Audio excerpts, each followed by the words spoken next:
Hello amateurs and welcome to the kitchen. Today I'll be showing you how to make the best ghetto dorm room ramen you'll ever have.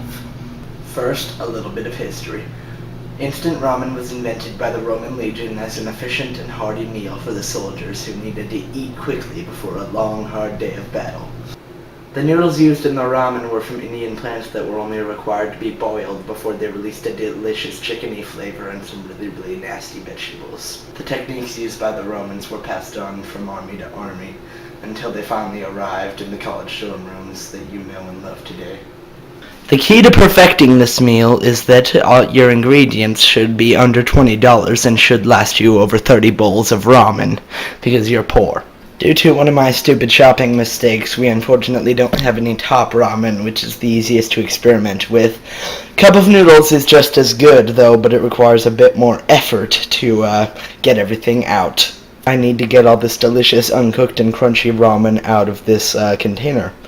So I'm going to follow the ancient French technique of stabbing it with a butter knife. I think it's working, it's going well.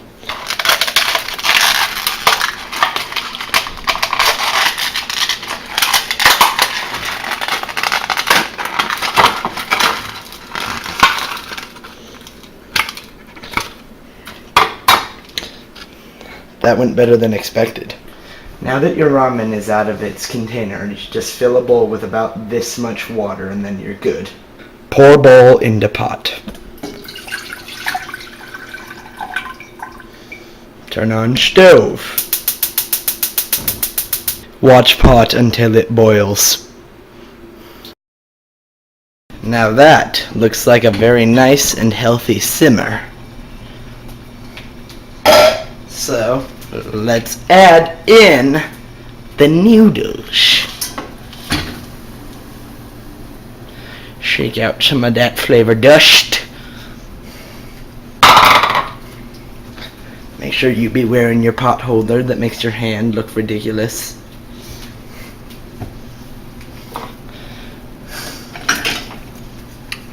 Every chef needs a good wooden spoon to stir things. As soon as the noodles start to separate, that's when we add in other awesome ingredients. This process can be sped up by crunching up the noodles beforehand. Again, this is easier with top ramen, but we're doing this just to allow them to separate naturally. There we go, that's nice. Well, first you gotta add in your spices. My preferred spice is some cayenne pepper. Come on, focus on the pepper camera. Anyway, bringing it into a clear light, ground pepper. Adds a very nice spice and a flavor with just a nice pinch. So grab a pinch, sizzle it on there. Do not lick fingers, do not scratch junk, otherwise that will lead to horrible consequences. Every good ghetto ramen needs a sauce.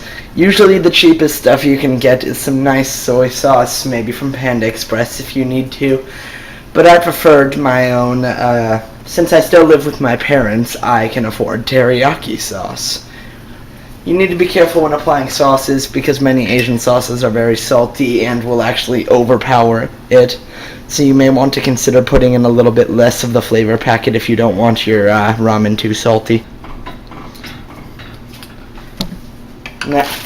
Now, since ramen vegetables are notoriously awful, I'm throwing a bit of frozen corn. Seriously, frozen vegetables are like the lifeblood of ghetto ramen. They make the whole thing 50 times better.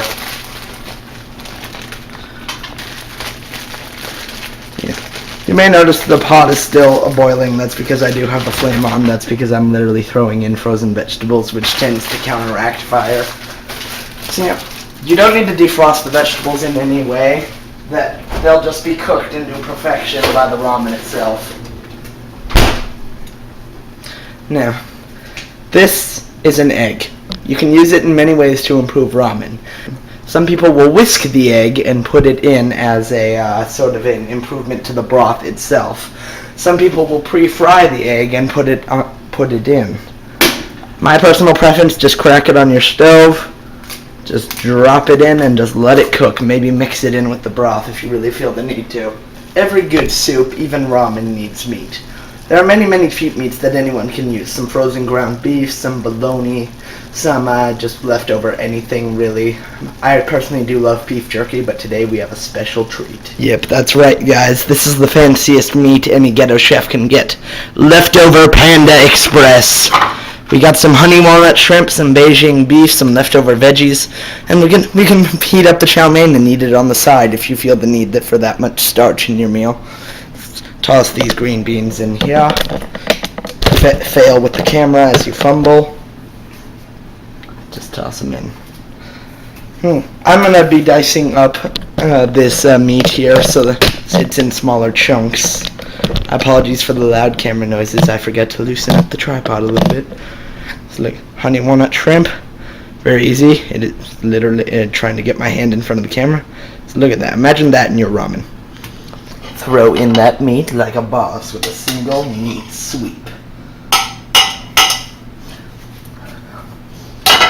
Lick your knife for delicious sauce.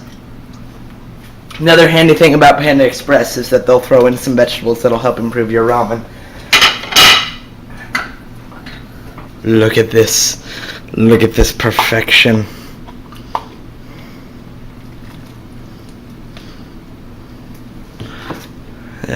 Get in that bowl.